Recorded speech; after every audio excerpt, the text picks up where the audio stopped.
Greetings mortals, yes, the microphone issues have been resolved, however for consistency purposes this series will still be done through the TDS.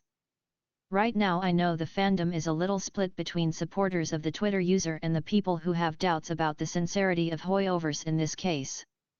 In the Twitter users support group we found gender extremists and normal people intermingled, of which include bots, the people who have ulterior motives, as well as deceived fans of the game. If anyone here is guilty of grooming, it is clearly the Twitter user who is gaslighting confused fans into believing a statement made under duress is a reliable confession of guilt without reading it. First, let me clarify, I did indeed find a police report, but the minor's name was not redacted. This means the report did not merit redaction of the minor involved in the case. If this case was a sexual offense, the minor's name would not be allowed to the public. In the report, the female minor was listed as the offending party. The punishment was a issued warning about her behavior. From the information that was gathered, this seemed nothing more than a minor security breach issue. This issue was quickly resolved by the venue staff, and since the minor in question was merely warned of their actions, I decided this was an irrelevant thing to the investigation. Furthermore, no VA was mentioned in this report. If this is the minor the Twitter user is talking about, they are seriously misconstruing the events of this incident. They are also going to huge lengths to make this incident seem like a bigger deal than it was. Why burden this minor with a label she does not bear? Why give her the so-called trauma that is associated with the supposed crime? The answer is simple. Under stress of needing a name or an incident to cling to, the Twitter user picked something that sounded like it would fit. Something likely plucked from Elliot's so-called confession, yet in reality it cannot justly be called that due to multiple reasons. If her claims are based on a statement made in duress that is subject to issues that can affect the maker's clarity, it just confirms that serious abuse took place. It reaffirms, if anything, that Elliot was a victim in this matter and raises suspicion that the Twitter user had some hand in placing the minor in the incident mentioned in the police report.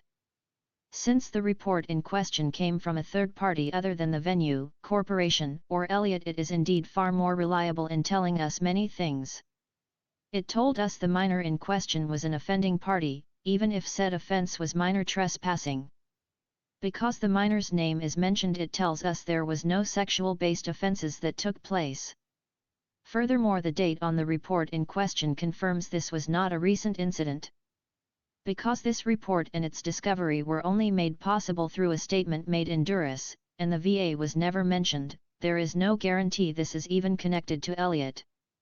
The fact this is connected to Elliot by the Twitter user, however, says that Elliot was indeed being targeted.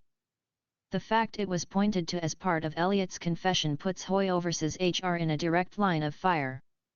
On the Genshin Twitter PR statement, they mentioned taking sexual offenses seriously, but it looks like that was all just a lie. Had they looked at the report in question, it would have been made clear the Twitter user is a false accuser.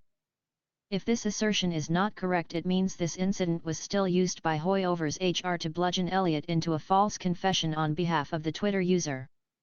This does not change that the Twitter user is still a false accuser. Why is this different than a crime? Well, because where accusations come into play, the accuser has something called burden of proof. This means that a specific series of events must be proven to be true before the label of the crime can be issued in this case without being defamation.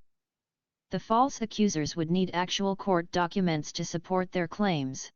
These documents, by their nature where minors are involved in sexual crimes, are also subject to some redaction of the victim's name. This is done automatically by the system where a minor involved in a sexual crime has their name redacted to the public. The fact the Twitter user has no court files is made more obvious as evidence of guilt in this case. Furthermore, this does not answer for the clear signs of abuse found in Elliot's so-called confession. The disorienting statements, mentions of events that could not take place due to time constraints, and events where there is a clear sign Elliot was not present and could not be present at the time.